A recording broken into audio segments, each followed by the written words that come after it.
আমাদের কাছে তরবারি নাই, কামান নাই, রকেট নাই, বড় বড় অস্ত্র আমাদের কাছে নাই, কিন্তু আমাদের কাছে আছে ঈমানের পাওয়ার, আমাদের কাছে আছে আল্লাহু আকবারের ধ্বনি। ঠিক না ভাই? ঠিক বলেন। আমাদের যুবকরা চাইলে কিন্তু ইসলাম কায়েম করতে পারে দেশের ভিতরে, কিন্তু আজকে যুবকেরা বিড়ালের মতো আওয়াজ দেয় দেখি ইসলাম কায়েম হচ্ছে না। ঈমানের পাওয়ারকে আরো বাড়ানোর জন্য আরেকবার বলেন তো আল্লাহু আকবার। আলোচনা করব সূরা শুরা থেকে। আলোচনার মূল বিষয় হলো জান্নাত এবং জাহান্নাম। আল্লাহ বললেন ফারিকুন ফিল জান্নাতি ওয়া ফারিকুন ফিস সাঈর। কিয়ামতের ময়দানে একটা দল হবে জান্নাতি আর একটা দল হবে জাহান্নামী। একটা দল হবে জান্নাতি আর একটা দল হবে জাহান্নামী। আমরা কোথায় যেতে চাই? আমরা কোথায় যেতে চাই? জান্নাতে যেতে চাই। তো জান্নাতে যাওয়ার জন্য জান্নাতের কাজ করা দরকার আছে না নাই? কেউ যদি কাজ করে মালিক তার মাস শেষে বেতন দেয়, কাজ না করলে কি বেতন দেয়? গাড়ি চালাইলে ড্রাইভারের বেতন দেয়, বিমান চালাইলে পাইলটের বেতন দেয়, খেতে কাজ করলে দিন শেষে তার মজুরি দেয়। তো ঠিক তেমনি ভাবে যদি আমি আপনি জান্নাতে যেতে চাই, তাহলে আমাদেরও জান্নাতে যাওয়ার মতো কাজ করার প্রয়োজন আছে না নাই? এই জন্য জান্নাতে যাওয়ার মতো কাজ করার জন্য আমরা প্রস্তুত তো ইনশাআল্লাহ? ইনশাআল্লাহ। তো আসুন আলোচনা শুরু করা যাক। রাত গভীর। আমার ভাই যে দাওয়াত করেছিল, নাম জানি কি?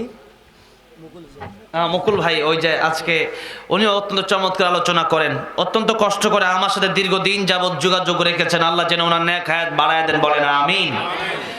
অনেক দিন আগে এই প্রোগ্রামটা আমার কাছ থেকে নেওয়া হয়েছিল। ওই দিন আমার প্রোগ্রাম সিরাজগঞ্জ, রাত প্রায় 9:30 10টার দিকে আমাকে মুকুল সাহেব ফোন করে প্রোগ্রামটা নিয়েছিল। তো এত দূরে প্রোগ্রাম, আমি সাধারণত নীলফামারী সবসময় ফ্লাইটে আসি। গতকাল প্রোগ্রাম ছিল বগুড়া, আর আজকে আপনাদের নীলফামারী। তো এই জন্য গাড়িতেই আসছি। আবার সামনের প্রোগ্রাম হলো নাটোর, এই রাস্তায় আবার যাব। তো যাই হোক, আপনারা অত্যন্ত কষ্ট করে আসছেন, বসছেন। আল্লাহ সুবহানাহু ওয়া তাআলা যেন আমারে সেরকম কথাগুলি বলার তৌফিক দান করেন, যেরকম কথাগুলো বললে আমাদের জন্য জান্নাতে যাওয়ার রাস্তা সহজ হয়। জোরে বলেন আমিন। তাহলে একটা দল হবে জান্নাতে, আরেকটা দল হবে জাহান্নামী। আল্লাহ রাব্বুল আলামিন অন্য আয়াতের ভিতরে বলছেন ফামান যুহজিহা আনিন নারি ওয়া উদখিলাল জান্নাতা ফাকাদ ফাজ ওয়া মাল হায়াতুদ দুনিয়া ইল্লা মাতাউল গুরুর। আল্লাহ রাব্বুল আলামিন বলছেন সে ব্যক্তি সফল হয়ে যাবে যে ব্যক্তি জাহান্নামের আগুন থেকে বেঁচে পরকালে জান্নাতের ভিতর প্রবেশ করতে পারবে। আর এই দুনিয়ার ব্যাপারে আল্লাহ রাব্বুল আলামিন বলছেন ওয়ামাল হায়াতুদ দুনিয়া ইল্লা মাতাউল গুরুর। আর এই দুনিয়া হচ্ছে তোমাদের জন্য একটা ধোঁকা।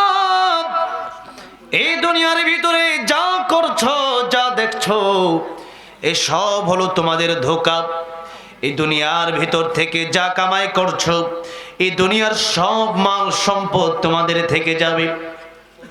আমার আগে মুসাফির মানুষ গাইবান্ধা থেকে আগত হুজুর যখন আপনাদেরকে টাকা পয়সা দেওয়ার জন্য বললেন, অনেকে টাকা পয়সা দিলেন, অনেকেই দিলেন না। কেন দিলেন না? টাকা পয়সা তো সবারই কম বেশ আছে, কিন্তু সবাই টাকা পয়সা দিলেন না। চিন্তা করেছেন মাহফিল আসছি, কিছু কথা শুনে আবার চলে যাব, ডান কান দিয়ে কথাগুলো ঢুকবে, বাম কান দিয়ে আবার কথাগুলি বের করে দেব। এই নিয়তে আজকে অনেকেই মাহফিল আসছেন। না রে বাজান না, এই চিন্তা করে মাহফিলে বসে থাকলে হবে না, হবে না। কিয়ামতের কঠিন ময়দান একদিন কায়েম হবে। আল্লাহ রাব্বুল আলামিনের কাছে একদিন আমাদের ফিরে যেতে হবে। সেই দিনের কথা যদি আমরা চিন্তা করতাম, তাহলে দুনিয়ার লোভ আমাদেরকে এইভাবে পেত না, যেইভাবে আজকে আমরা দুনিয়ার লোভে পড়েছি ওইভাবে আখিরাতের লোভ আমাদের ভিতরে ঢোকে নাই। অথচ প্রকৃতপক্ষে বুদ্ধিমান সেই ব্যক্তি, যেই ব্যক্তি পরকালের চিন্তা করবে, কবরের চিন্তা করবে, ওই ব্যক্তি হলো প্রকৃত বুদ্ধিমান। উসমান রাদিয়াল্লাহু আনহু এত ধনী, তারপরেও কবর দেখলে শুধু কাঁদতেন। উসমান রাদিয়াল্লাহু আনহুকে জিজ্ঞাসা করলেন, আল্লাহর নবীর সাহাবী, কবর দেখলে আপনি কেন কাঁদেন? উসমান রাদিয়াল্লাহু আনহু বলেন, কবর হলো প্রথম ঘাঁটি, আর এই কবরের ভিতরে যদি আমি উসমান ধরা পড়ে যাই, পুলসিরাতে আমি ধরা পড়ে যাব, মিজানের পাল্লায় আমি ধরা পড়ে যাব, আমি জান্নাতের টিকিট হয়তো আর পাবো না, এই জন্য আমি কাঁদি। অথচ উসমান রাদিয়াল্লাহু আনহুকে দুনিয়াতেই জান্নাতের টিকিট দেওয়া হলো, হযরত আলী রাদিয়াল্লাহু আনহুকে জান্নাতের টিকিট দুনিয়াতেই দেওয়া হলো, হযরত ওমর রাদিয়াল্লাহু আনহুকে দুনিয়াতেই জান্নাতের টিকিট দেওয়া হলো, হযরত আবু বকরকে দুনিয়াতেই জান্নাতের টিকিট দেওয়া হলো। এরপরেও তারা দরজা লাগাইয়া চোখের পানি ছেড়ে ছেড়ে কান্দে। আর আজকে আমাদের চিন্তা হলো আর কতদিন বাঁচবো, এই দুনিয়াতে যতদিন বাঁচবো ততদিন পর্যন্ত বড় একটা বিল্ডিং বানাবো, বড় একটা গাড়ি কিনবো, ভালো একটা বিয়ে শাদী করবো। এই যে আমাদের দুনিয়ার চিন্তা, এগুলোর ভিতরে সফলতা আসতে পারে না। আল্লাহ রাব্বুল আলামিন বলছেন, সফল তো সেই ব্যক্তি যে ব্যক্তি জাহান্নামের আগুন থেকে বেঁচে জান্নাতের ভিতরে ঢুকতে পারলো। আমার ভাইরা, আমার মুরব্বি বাবাজিরা, তাহলে জোরে আওয়াজ দিয়া বলবেন, দুনিয়ার সফলতা না জান্নাত সফলতা? কোন জায়গায় যেতে পারলে সফলতা? আরে জান্নাতে যেতে পারলে তো আসল সফলতা। জান্নাতের ভেতরে যে ব্যক্তি একবার যেতে পারবে, জীবনে আর কোনো দুঃখ থাকবে না, জীবনে আর কোনো পেরেশানি থাকবে না। দুনিয়াতে তিনটা জিনিস মানুষের জীবন থেকে সুখ কেড়ে নেয়, আনন্দ কেড়ে নেয়। এক নম্বরে, মানুষ যখন সুস্থ হয়ে যায়, মানুষের জীবনের আর কোনো স্বাদ থাকে না। দুই নম্বরে, মানুষ যখন বার্ধক্যে পৌঁছে যায় তখন মানুষের আর কোনো স্বাদ থাকে না। তিন নম্বরে, মানুষের যখন মৃত্যু হয়ে যায় তখন আর কোনো স্বাদ মানুষের থাকে না। যেই দিন মানুষ এই পৃথিবী থেকে চলে যাবে, রূহ যেদিন বের হয়ে যাবে, যেদিন খালি লাশ পড়ে থাকবে, লাশ মানে লাশ মানে আর কিছু নাই, কিছু নাই। ইঞ্জিন ছাড়া যেমন ডাব্বার কোনো দাম নাই, ঠিক তেমনি ভাবে রূহ যেদিন চলে যাবে, এই খালি ডাব্বার কোনো দাম থাকবে না। আমারে আপনাকে নিজের আপন লোকেরাই ঘর থেকে বের করে দিবে। যে ঘর আমি আপনি বানালাম থাকার জন্য, যে টাকা পয়সা ব্যাংকে রাখলাম আরামায়েশ করার জন্য, সেই টাকা পয়সা দিয়ে আমি আপনি হয়তো আরামায়েশ ভোগ বিলাস করতে পারবো না। হয়তো তার আগে আমার মৃত্যু হয়ে যেতে পারে, তার আগে আমার হয়তো দুনিয়া ছেড়ে পরকালে চলে যাওয়া লাগতে পারে। এক মিনিটের নাই ভরসা, সঙ্গ হবে রং তামাশা, দম ফুরাইলে বন্ধু চক্ষু বুঝিলে। এই গানটি গাইতেছিল ফিরোজ সাহেব, স্টেজের ভিতরে মাইক দিয়ে গান গাইতেছে, স্টেজের ভিতরে তার মরণ হয়ে গেল।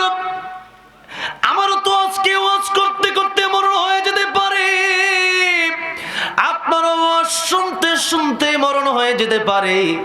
কার কোন দিন মরণ হয়ে যাবে কারো জানা আছে নাকি? বলেন, আমার মরণ আসিবে কখন কেউ তো জানে না, আমার মরণ আসিবে কখন কেউ তো জানে না। আমি চলে গেলে আমায় তোমরা ভুইলা যাইও না, আমি চলে গেলে আমায় তোমরা ভুইলা যাইও না। আমার মরণ আসিবে কখন কেউ তো জানে না, আমার মরণ আসিবে কখন কেউ তো জানে না। এই দুনিয়া চিরজীবন থাকার জায়গা না, অন্ধকার কবর যে আমার আসল ঠিকানা।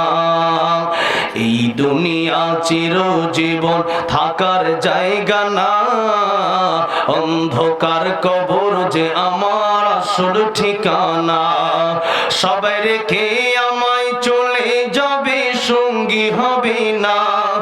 সবাই রেখে আমায় চলে যাবে, সঙ্গী হবে না। আমার মরণ আসিবে কখন কেউ তো জানে না, বলেন না। আমার মরণ আসিবে কখন কেউ তো জানে না।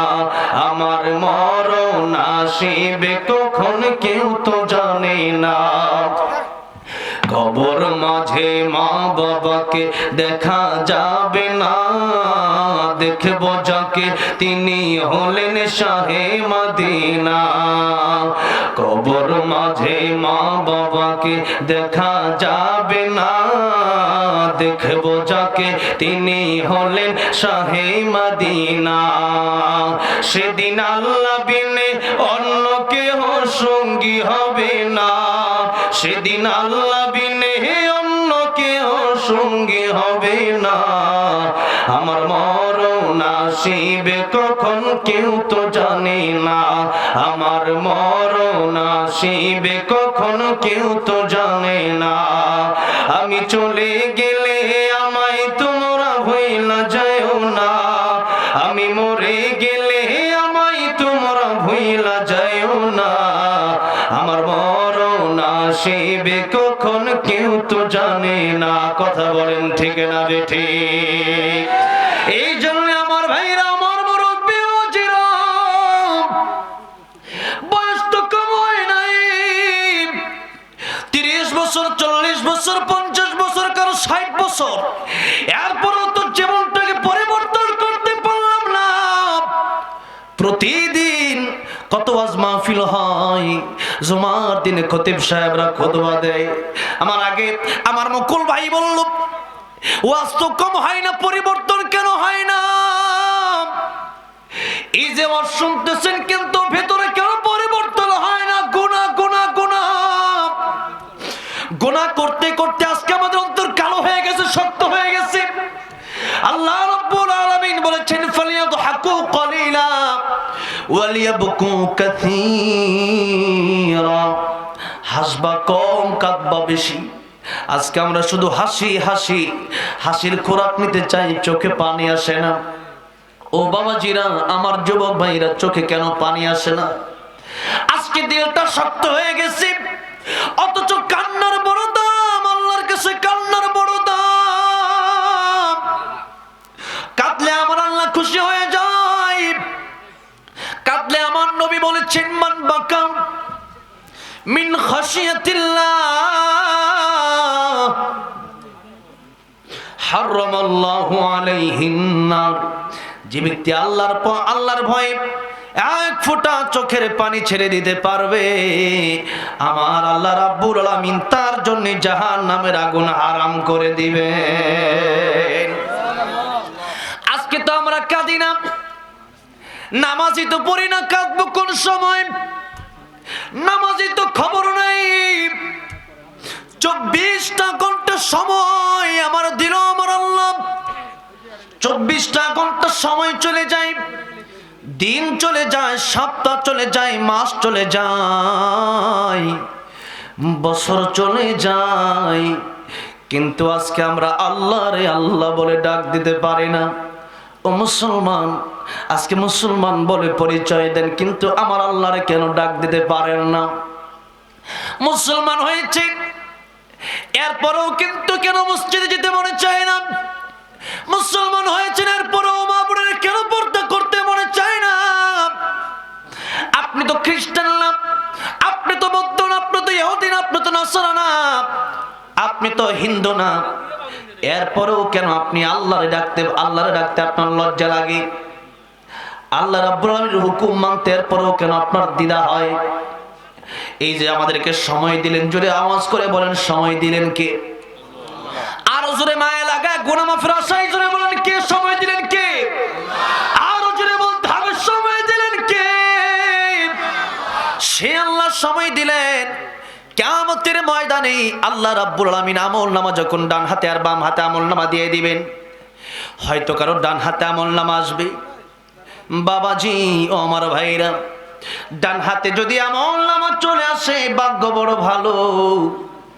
আর যদি বাম হাতে আমলনামা দেওয়া হয়, আমলনামা দেওয়ার সময় শাস্তি শুরু হয়ে যাবে। বাম হাতে সরাসরি আমলনামা দেওয়া হবে না, বুকটারে ড্রিল মেশিন দিয়ে ছিদ্র করা হবে, বুকের হাড্ডি গড্ডি চুরমার হয়ে যাবে, বুকের গোশতগুলো চুরমার হয়ে যাবে। কাবাব বানাইলে, গরুর গোশত দিয়ে কাবাব বানাইলে যেরকম নাকি গরুর গোশত একেবারে ফিনিশিং করার পরে কাবাব বানানো, এরকম কাবাব হয়ে যাবে। এরকম কষ্ট দেওয়া হবে, ড্রিল মেশিন দিয়ে বুকটারে ঝাঁঝরা বানায় দেওয়া হবে। হাতটা ঢুকতে যতটুকু ছিদ্র লাগে ততটুকু ছিদ্রা কলিজা ছিদ্র করে এরপরে হাতটা ঢোকানো হবে। পেছন দিক দিয়ে হাতটা নিয়ে সে হাতের ভিতরে আমলনামা দেওয়া হবে। সে হাতের ভিতরে আমলনামা দেওয়ার পরে বান্দা পড়তে পারবে না, কারণ আমলনামা তো ছোট্ট নয়, জীবনের আমলনামা তো বহুত বড় আমলনামা। فَمَن يَعْمَلْ مِثْقَالَ ذَرَّةٍ خَيْرًا يَرَهُ وَمَن يَعْمَلْ مِثْقَالَ ذَرَّةٍ شَرًّا يَرَهُ। ভালো কাজ অল্প করলে সেটাও দেখতে পারবেন, মন্দ কাজ অল্প করলেও সেটাও দেখতে পারবেন। একটু কি লজ্জা হয় না গুনাহ করার সময়? আমার আল্লাহর সামনে তো আমার দাঁড়াতে হবে, আমার আল্লাহর সামনে চেহারা নিয়ে কেমনে দাঁড়াবো? কিয়ামতের ময়দানে আমার আল্লাহ যখন আমলনামা হাতে দিবেন, আল্লাহর কাছে কোন আমলটা নিয়ে মুখ দেখাবো? যেই মুহূর্তে বাম হাতের মধ্যে আমলনামা দেওয়া হবে, বান্দা আমলনামা পড়তে পারবে না। আল্লাহ রাব্বুল আলামিন বলবেন, ফেরেশতা রে, তার ঘাটটা ঘোরায়া মটকায়া পিছন দিক থেকে ঘোরায়া দে। দুনিয়াতে সোজা একটা চেহারা দিয়েছিলাম, যেদিকে চোখ দরকার সেদিকে চোখ দিয়েছিলাম, যেদিকে মুখ দরকার সেদিকে মুখ দিয়েছিলাম, যেদিকে তার হাত দরকার সেদিকে হাত দিয়েছিলাম। আজকে এরকম থাকবে না। সেই দিন গাট্টা মটকায় পেছন দেখতে ঘুরায় দেওয়া হবে। বান্দা আমলনামা পড়বে, বান্দা আমলনামা পড়ার পর জিজ্ঞাসা করা হবে, বান্দারে তোর সাথে কি আজকে ইনসাফের বিচার করা হয়েছে নাকি বেইনসাফের বিচার করা হয়েছে? বান্দা ডাক দিয়ে বলবে, প্রভু গো, অবশ্যই আজকে আপনি আমার সাথে ইনসাফের বিচার করেছেন। আয় আল্লাহ তাআলা, আপনি আমার সাথে ইনসাফের বিচার করেছেন, কারণ 24টা ঘন্টার ভিতরে একটা ঘন্টা আপনার সময় দিতে পারি নাই। একটা মিনিট আপনার সময় দিতে পারি নাই। 24 ঘন্টার ভিতরে মোবাইল নিয়ে ব্যস্ত 20 ঘন্টা, অতঃপর ঘুমের মধ্যে ব্যস্ত, খাওয়া দাওয়ার মধ্যে ব্যস্ত, নিজের কাজের জন্য এত ব্যস্ততা, অথচ আমার আল্লাহ রাব্বুল আমিনের জন্য একটু কি সময় দেওয়ার প্রয়োজন নাই? সে আল্লাহর জন্য কতটুকু সময় দিলেন নিজেকে নিজে চিন্তা করেন। নিজের মনকে প্রশ্ন করেন, মনে প্রতিদিন 24 ঘন্টা সময় চলে যায়। এই 24 ঘন্টার ভিতরে নামাজের জন্য মুয়াজ্জিন দৈনিক 5 বার ডাক দেয়। আমি আল্লাহ রাব্বুল আমিনের ডাকে সাড়া দিয়া কয়বার যায়? আসলে তো মুয়াজ্জিন ডাক দেয় না, ডাক দেয় জোরে বলেন কে? আল্লাহ ডাক দেয়। সে আল্লাহ রাব্বুল আমিন ডাক দিল, আল্লাহ ডাকে তো সাড়া দিলেন না। কিয়ামতের কঠিন ময়দানে আপনি বলবেন, আল্লাহ আমি তো আসলে একজন জাহান্নামী বান্দা, আমি কেমনে জান্নাতে যাব? নামাজও পড়ি নাই, মসজিদে যা নামাজ পড়বে মসজিদের সহযোগিতাও করি নাই, করলাম কি? দুনিয়াতে কিছুই করলাম না। এই জন্য সময় থাকতে কদর করা দরকার, সময় চলে গেলে আর ফেরত পাওয়া যাবে না। সময় চলে গেলে পাওয়া যাবে? এই জন্য আল্লাহর নবী, বিশ্ব নবী রাহমাতুল লিল আলামিন বললেন, ইগতানিম খামসান ক্বাবলা খামসিন, শাবাবাকা ক্বাবলা হারামিক, ওয়া সিহহাতাকা ক্বাবলা সাকামিক, ওয়া গিনাকা ক্বাবলা ফাকরিক, ওয়া ফারাগাকা ক্বাবলা শুগলিক, ওয়া হায়াতাকা ক্বাবলা মাউতিক। 5টা সময় আসার আগে তোমরা 5টা সময়কে গনিমত মনে করো। জোরে বলেন, কয়টা সময়? খুব সংক্ষিপ্ত সময়ে বলবো, সময় বেশি দিব না, লম্বা রাত আমি আলোচনা করি না। অল্প সময়ের ভিতরে কথা শেষ করবো, ভালো করে মনোযোগ সহকারে শুনতে হবে।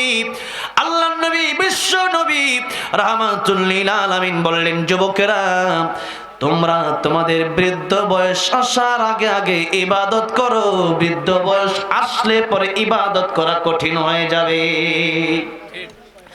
আর যদি যৌবন বয়সে ইবাদত করতে পারো, বৃদ্ধ বয়স আসলে পরে সেই ইবাদত যদি নাও করতে পারো, আল্লাহ রাব্বুল আমিন যুবক থাকতে ইবাদত করার কারণে বৃদ্ধ বয়সে না করলেও ফিরি সেই সওয়াব আমলনামায় লিখে দেবে।